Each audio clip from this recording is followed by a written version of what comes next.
লৰা ছোৱালীৰ text book free হ'ব লাগে। ক্লাছ 10 লৈকে প্ৰথম অৱস্থাত আমাৰ চৰকাৰে ক্লাছ 7 লৈকে বিনামূলীয়া পাঠ্যপুথি যোগান ধৰিছিল। শিক্ষামন্ত্ৰী হৈ থকাৰ সময়ত আমি সিদ্ধান্ত লৈছোঁ যে কেন্দ্ৰীয় চৰকাৰে আমাক সপ্তমমান শ্ৰেণীলৈ টেক্সট বুক দিয়াত সহায় কৰে। 8, 9, 10ৰ টেক্সট বুক আমি নিজে দিব পাৰোঁ নেকি?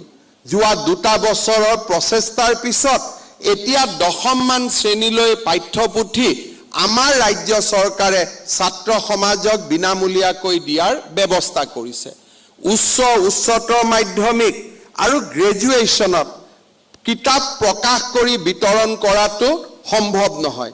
ছাবজেক্টৰ গভীৰতা আৰু বহুকেইটা ছাবজেক্ট বহু ভাষা-ভাষীৰ সমাহাৰে ইয়াক এক প্ৰত্যাহ্বানলৈ আৰু সেইবাবে আমি সিদ্ধান্ত লৈছিলোঁ যে অসমৰ প্ৰতিগৰাকী হায়াৰ ছেকেণ্ডাৰী আৰু ডিগ্ৰী পঢ়ি থকা ছাত্ৰ ছাত্ৰীক আমি 1450 টকাকৈ আগবঢ়াম, যাতে তেওঁলোকে নিজৰ কিতাপখিনি কিনি লোৱাত অকণমান হ'লেও আমাৰ পুঁজিৰ ব্যয় কৰিব পাৰে, পিতৃ মাতৃৰ আৰ্থিক বোজা কিছু পৰিমাণে হ'লেও কমাব পাৰে।